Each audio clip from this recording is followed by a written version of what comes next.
감사합니다.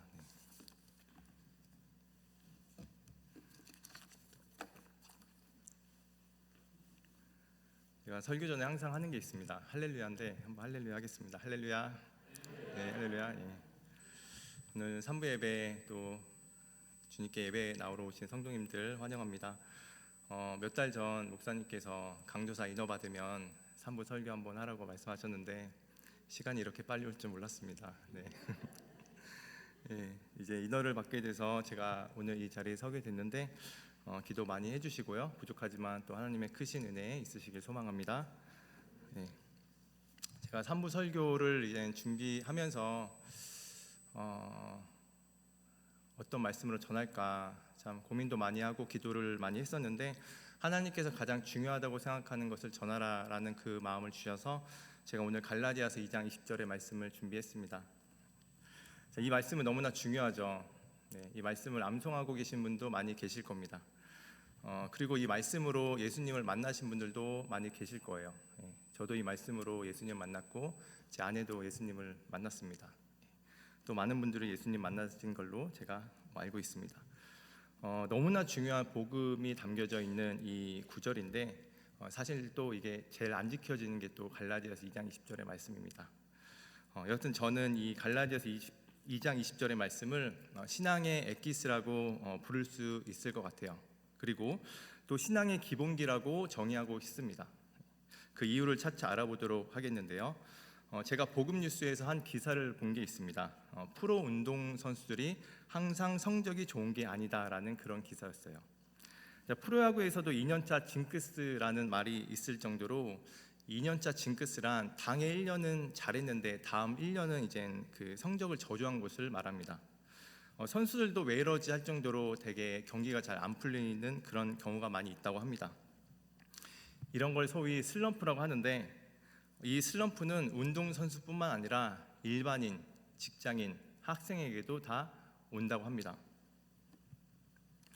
저도 삶에서 슬럼프가 좀 있었던 것 같아요. 어떤 날은 잘 되고 컨디션도 굉장히 좋고 이렇게 하면 뭐가 될 수 있을 것 같았는데 또 언제는 또 언제 그랬냐는 듯이 와르르 무너지는 경험을 또 해봤습니다.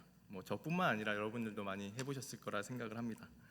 자, 그런데 왜 자꾸 우리가 이 슬럼프에 빠지는 것일까? 많은 이유들이 있는데 이 운동선수의 예로 들자면 난 잘하니까 연습은 안 해도 되지 뭐 이 정도는 됐어 이런 교만한 생각을 가질 때 슬럼프에 빠질 수 있다고 합니다. 운동에 집중하지 못하고 어느 정도 됐다라는 그 교만과 착각에 선수들도 다른 것에 신경을 쓰고 또 다른 것에 재미를 붙이면서 위기에 빠질 수 있다고 합니다. 또 이런 경우에도 슬럼프에 빠질 수 있다고 합니다. 불평, 불만을 자주 내뱉는 것, 그리고 뭔가 못마땅한 게 많은 것, 남과 비교하는 습관, 그리고 사소한 것이라도 늘 걱정하는 것, 크게 이런 이유들로 인해서 슬럼프에 자주 빠진다고 합니다. 여러분, 그럼 신앙생활은 어떨까요? 신앙에서도 이 슬럼프가 올까요? 네, 있죠. 하나님과 내가 멀리 있는 것처럼 느껴지는 것, 또 신앙에 있어서 회의감이 드는 것, 또 신앙의 활력을 잃어버린 모습들, 우리도 이렇게 신앙의 슬럼프가 찾아올 수 있습니다. 그런데 그 이유를 그 앞전에 말씀드린 운동선수의 그 이유를 같은 맥락에서 한번 생각해 보자면 교만함과 불평으로 인해서 슬럼프에 빠질 수 있다는 것입니다. 난 교회도 잘 다니고 말씀도 많이 알고 신앙생활을 잘하니까 이 정도면 됐어, 이런 교만함이 야금야금 우리의 영적인 그 방심을 유발하면서 이 슬럼프에 아주 몸에 체득화된 그런 위기에 빠진 신앙으로 변질될 수 있다는 거예요. 그래서 이런 말씀 있죠. 선줄로 생각하거든 넘어질까 조심하라, 이 말씀 있죠. 다행히 여러분, 해결 방법이 있다고 합니다. 슬럼프에서 빠져나올 수 있는 방법, 그게 뭔지 아십니까? 기본으로 돌아가는 겁니다. 기본 돌아가는 거. 운동선수들이나 일반인들이 슬럼프가 찾아올 때 나올 수 있는 해결 방법이 다시 기본기를 충실히 하는 거라고 합니다. 여러분, 손흥민 아시죠? 손흥민 선수. 잉글랜드 프리미어 토트넘의 주전 공격수 및 주장으로서 활약을 하고 있는 손흥민인데, 손흥민의 아버지가 아들에게 항상 강조한 게 있다고 합니다. 그게 뭐냐면 그 손흥정 씨의 축구 철학이 있어요. 그건 바로 기본기가 전부다였습니다. 기본기가 전부다. 책도 출간했죠. 모든 것은 기본에서 시작한다. 책도 출간했습니다. 자, 운동선수나 일반인도 이 슬럼프가 찾아올 때 해결 방법은 바로 기본기를 충실해야 된다는 것입니다. 마찬가지로 우리 신앙인들도 슬럼프에 빠지지 않고 또 슬럼프에서 나오려면 다시 기본으로 가야 됩니다. 자, 우리 신앙의 연수가 나를 거룩하게 만드는 것이 아닙니다. 나의 신앙의 직분이 나를 거룩하게 만드는 것이 아닙니다. 우리는 다시 기본으로 돌아가야 됩니다. 예수님께서 이런 말씀하셨죠. 먼저 된 자가 나중되고 나중된 자가 먼저 된다, 이렇게 말씀하셨습니다. 자, 먼저 된 자는 도대체 무엇을 잃어버렸기에 나중된 자가 되었을까요? 한번 생각해 볼 수 있죠. 기본에 충실하지 못하고 다른 것에 관심을 두며 살아간 것이 아닐까. 나중된 자는 오히려 기본기를 익힙니다. 주님과의 뜨거운 만남, 죄사함, 내가 죄인으로서 하나님의 그 은혜를 받고 이젠 영생의 그 길을 간 그 하나님의 그 감사의 삶을 사는 거죠. 뜨거운 삶을 살아가게 되는 것입니다. 그래서 나중된 자가 신앙의 갈피를 잃어버린 그 먼저 된 자보다 더 앞서게 된다는 것입니다. 갈라디아서 3장 3절에 이런 말씀 있죠. 너희가 성령으로 시작하였다가 이제 육체로 마치려 하느냐. 예수님의 십자가의 그 기본기로 시작했다가 점차 예수님을 잃어버리고 눈에 보이지 않는 예수님을 믿음으로 살아가는 것이 아니라 눈에 보이는 육신의 정욕, 이생의 자랑, 안목의 정욕으로 살아가는 그 육체 본능으로 나아가는 신앙에 대해서 성경에서 질타를 하고 있는 것입니다. 그래서 우리는 신앙의 기본기로 다시 돌아가야 됩니다. 사랑의 교회 개척하신 오카느 목사님이 돌아가시기 전에 이런 설교를 하셨습니다. 자신은 아직도 십자가에 대해서 완벽하게 모르겠다. 어떻게 죄가 없으신 분이 우리를 위해 대신 십자가에 죽을 수 있나? 이 오카느 목사님이 설교도 그렇게 많이 하시고 제자 훈련도 많이 하셨는데 현장에 있던 그 기자가 이렇게 평했습니다. 늘 십자가 앞에서 겸손한 모습을 보이셨다라는 거예요. 십자가 앞에서 겸손한 모습을 보이는 사람이 진짜 십자가를 알고 있으신 분일 수 있습니다. 자, 그렇다면 우리의 신앙의 기본기는 무엇일까요? 제가 초반에도 말씀드렸지만 저는 단연코 예수 그리스도라고 믿습니다. 여러분, 신앙생활하면서 예수 그리스도 없는 신앙생활 얼마든지 가능합니다. 율법주의 신앙생활, 기복주의 신앙생활, 예수 그리스도 없이 얼마든지 신앙이 가능합니다. 그런데 내 죄를 발견하지 못하고 내 죄가 사해지는 그런 은혜를 경험하지 못한다면 하나님과 아무 관계없는 신앙이 될 수 있습니다.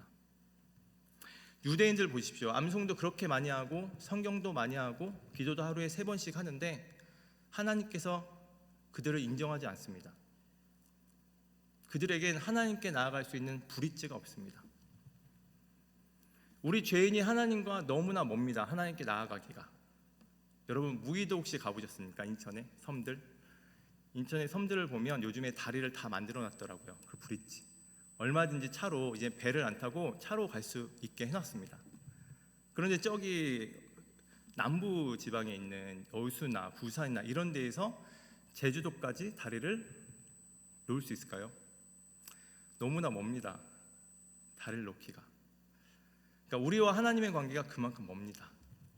다리를 놓을 수가 없습니다.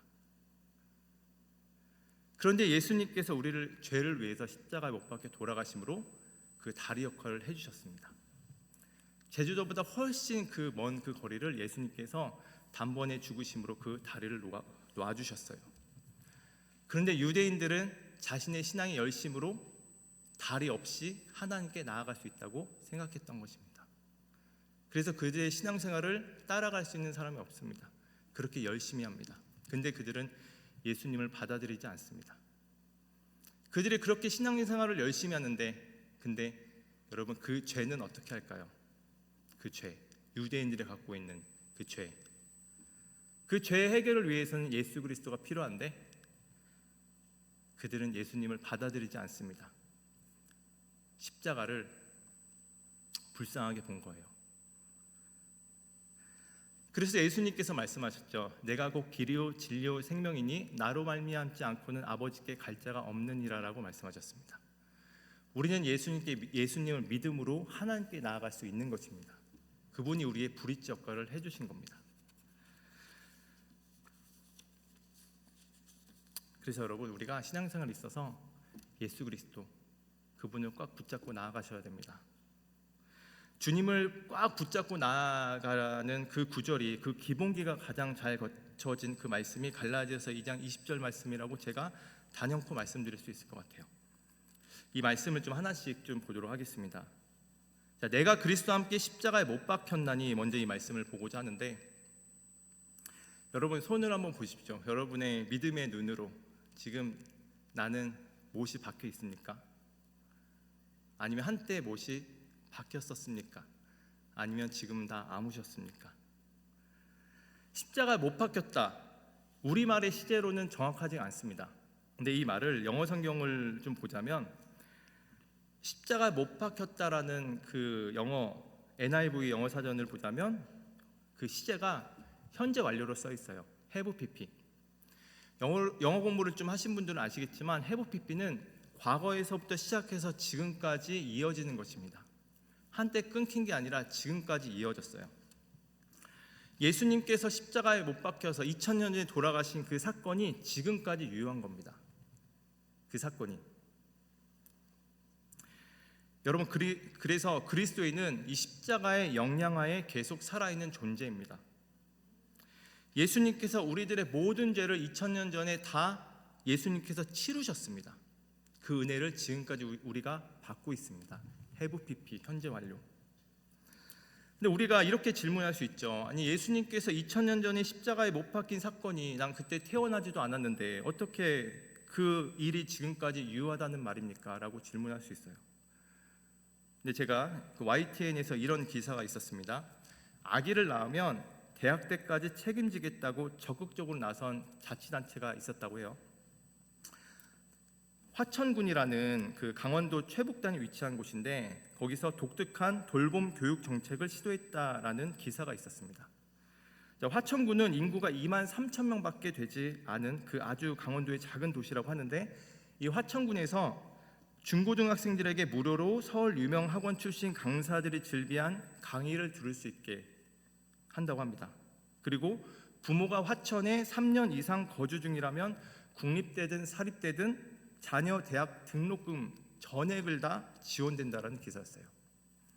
자, 아직 아기가 태어나지도 않았는데 혜택을 받고 있습니다. 아직 아기가 태어나지도 않았는데 지금 화천시에서 뭐 했냐면 약속을 했습니다. 지금 값을 다 치른 거예요. 약속했기 때문에. 마찬가지로 예수님께서 2000년 전에 우리의 죄를 위해 십자가에 못 박히신 그 하나님의 보혈에 그 우리의 약속이 있었죠. 우리는 하나님께서 우리가 지금 태어나지도 않았는데 2000년 전에 다 값을 치르신 겁니다. 예수님께서. 그래서 우리가 죄에 대해서 지금까지도 자유로울 수 있는 것입니다. 그렇다고 우리가 죄의 은혜를 받았기 때문에 마음껏 죄를 지을 수 있나? 그건 또 아니죠. 사도 바울이 로마서 6장에 그럴 수 없느니라, 죄에 대해서 죽은 너희가 어찌 그 가운데 다시 죄를 지으리요, 이렇게 말씀하시잖아요. 자, 고린도전서 6장 20절은 이렇게 말씀하십니다. 우리가 2000년 전에 예수 그리스도께서 다 값으로 사셨는데 이렇게 말씀하셨어요. 값으로 산 것이 되었으니 그런즉 너희 몸으로 하나님께 영광을 돌리라, 이렇게 말씀하셨습니다. 값으로 산 것이 되었다. 저 여러분은 예수님의 십자가로 값으로 산 그런 믿음의 자녀인 줄 믿습니다. 그래서 예수님께서 고린도전서에서 이렇게 말씀하시죠. 너희는 그리스도의 것이요 그리스도는 하나님의 것이니라, 이렇게 말씀하셨습니다. 값으로 여러분 우리가 주님께 영광을 돌리려면 여러분 우리가 어디에 있어야 됩니까? 오늘 말씀에 나오죠. 내가 그리스도와 함께 십자가에 못 박혔나니. 주님께 영광을 올려드리려면 우리가 십자가에 있어야 됩니다. 십자가에 못 박혀 있어야 됩니다. have pp. 예전에 한때 못 박힌 그 잠깐 주님을 만나면서 못 박힌 걸로 끝난 게 아니라 지금도 내 손에는 못이 박혀야 됩니다. 언제까지? 현재 완료. 주님 만날 때까지 계속 못이 박혀 있어야 됩니다. 그러지 않으면 마귀가 우리를 침을 흘리며 기다리고 있을 겁니다. 마귀는 우리가 내려오길 기다리고 있어요. 너희 대적 마귀가 우는 사자같이 두루 다니며 삼킬 자를 찾나니라고 그랬습니다. 어떤 자를 참기겠습니까? 십자가에 내려온 자입니다. 왜냐? 그들은 육신으로 살거든요. 십자가에서 우리가 멀어지면 우리는 위험한 신앙이 될 수가 있습니다. 그래서 우리가 십자가에 날마다 매달려 있어야 됩니다. 예수님께서 말씀하셨죠. 나는 포도나무, 너희는 가지니 그가 내 안에 내가 그 안에 있으면 사람이 열매를 많이 맺나니 나를 떠나서 너희가 아무것도 할 수 없음이라라고 말씀하셨습니다. 저는 그 포도나무 가지가 십자가라고 생각합니다. 우리는 예수님께 접붙임 돼야 됩니다. 그곳이 가장 안전한 곳이고 그곳이 참된 그리스도의 모습이 나타나는 곳이라고 생각합니다. 내가 그리스도와 함께 십자가에 못 박혔나니, 이 말씀, 예수님처럼 너를 부인하고 십자가에 못 박힌 인생으로 살아가라. 그게 은혜다. 주님께서 우리에게 말씀해주고 계시는 겁니다. 여러분, 십자가에 못 박힌 사람은 이제 더 이상 나 자신으로 살지 않습니다. 십자가 못 박혔다라는 것은 이미 난 죽은 사람이에요. 더 이상 나로 살지 않습니다. 내 안에 계신 예수 그리스도로 살아가시는 거죠. 여러분, 예수님께서 십자가에 못 박혀 돌아가시고 3일 후에 하나님께서 살리셨습니다. 마찬가지로 우리가 십자가에 죽어야 하나님께서 다시 살리십니다.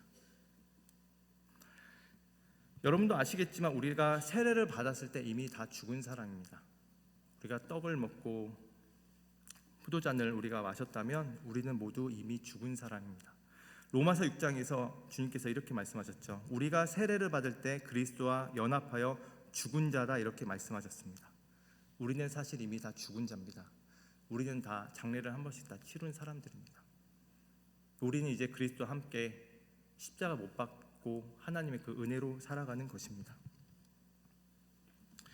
하지만 여러분, 우리는 날마다 십자가에 못 박혀야 됩니다. 왜냐하면 우리는 죄의 육신을 가지고 있거든요. 우리의 옛사람과 새사람이 공존하고 있습니다. 그래서 사도 바울이 그런 말씀을 하셨잖아요.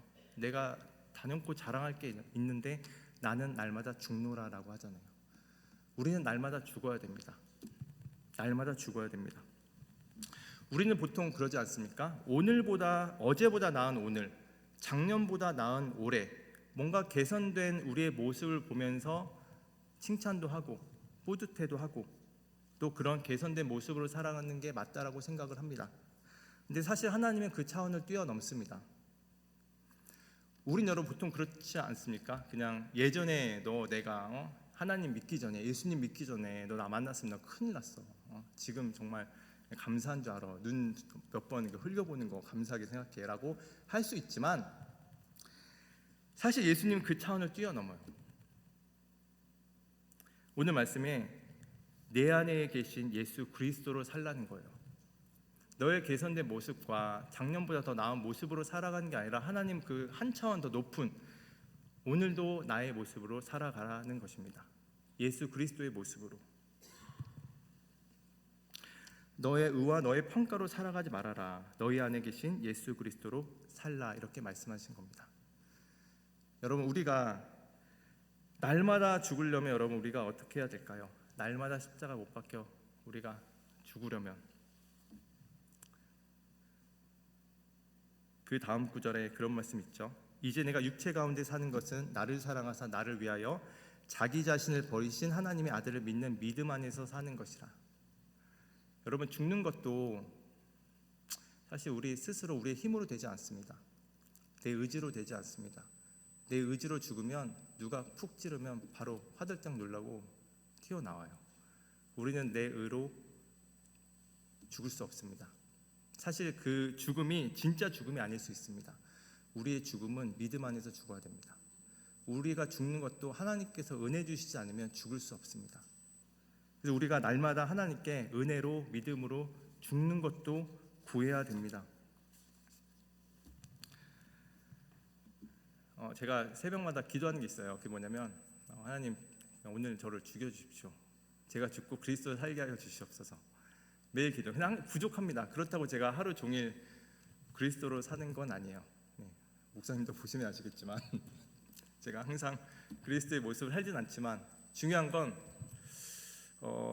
죽으려고 노력을 한다라는 것이죠. 매일 새벽마다 기도하고 또 내 자신이 튀어나왔을 때 아니면 나의 옛사람이 나왔을 때 다시 주님께 회개하고 십자가로 가는 겁니다. 주님 다시 갑니다. 회개합니다. 근데 십자가라고 갔을 때 하나님께서 정말 기뻐하시는 것을 많이 느껴요. 하나님께서 사랑한다는 말, 그 고백도 많이 제가 또 듣기도 하고, 또 하나님께서 또 그 죽는 모습에 또 기뻐하시는 하여튼 그 하나님의 은혜를 느낄 수가 있습니다. 우리가 날마다 우리가 기도를 해야 됩니다. 사람과 상대할 때도 가끔 서운할 때도 있고 힘들 때도 있고 또 그럴 때 있죠. 저희 가정에서도 마찬가지입니다. 저희가 우리 스스로 나로 살면은 정말 가정은 지옥이 될 수밖에 없습니다. 내가 죽고 예수 그리스도 사는 모습, 서로 그렇게 모습을 보인다면 그곳은 가정이나 교회나 어디서나 다 천국이 될 수밖에 없습니다. 우리가 날마다 십자가에 못 박혀 죽어야 됩니다. 여러분, 근데 십자가에 못 박혀 죽는 게 그게 고통이 아닙니다. 우리 혼자 죽는 게 아닙니다. 예수 그리스도께서 함께 못 박혀 계십니다. 우리와 함께 못 박혀 계십니다. 주님께서 우리에게 힘주시고 우리에게 고통으로만 남는 게 아니라 우리에게 기쁨을 주십니다. 여러분, 그리스도는 참 신기한 존재입니다. 왜냐하면 고통에서 끝나는 게 아니라 우리가 십자가를 졌을 때 희한한 기쁨이 올라와요. 어디서 온지 모르겠지만 이게 누가 주시는 거냐? 내 안에 계신 예수 그리스도께서 주시는 겁니다. 십자가에서 내가 죽을 때 고통 같지만 여러분, 하늘에서는 상급이 계속 쌓이고 있습니다. 절대 고통이 아닙니다. 우리 그리스도인은 모두가 예수 그리스도의 보혈이 뿌려진 자입니다. 우리는 그래서 우리가 어디에 있을 때 진정한 생명과 행복을 느낄 수 있냐? 십자가에 있을 때입니다. 십자가에 그냥 있는 게 아니라 못 박혀 있을 때입니다. 그래서 우리가 이 말씀, 오늘 말씀의 핵심은 우리의 기본기는 예수 그리스도이십니다. 그리고 우리는 2000년 전에 예수님께서 십자가에 못 박힌 그 은혜를 해부피피 지금도 은혜를 받고 있고, 또 우리도 예수님과 함께 현재 완료 해오피피 계속 십자가에 못 박혀 있어야 됩니다. 그럴 때 하나님께서 우리를 귀하게 사용하시고 또 하늘에 큰 상급을 준비해 주시라 믿습니다. 함께 기도하겠습니다. 하나님 감사합니다. 우리를 사랑으로 또 불러주시고 또 십자가의 은혜로 주님의 자녀 삼아 주심에 감사합니다. 주님, 우리가 주님의 사랑을 알고도 또 십자가에서 내려오는 일들이 참으로 많았음을 고백합니다. 가정에서나 직장에서나 교회에서나 우리가 위치한 그 어느 곳에서든지 지금도 예수 그리스도와 함께 십자가에 못 박힌 자임을 잊지 않게 하여 주시옵소서.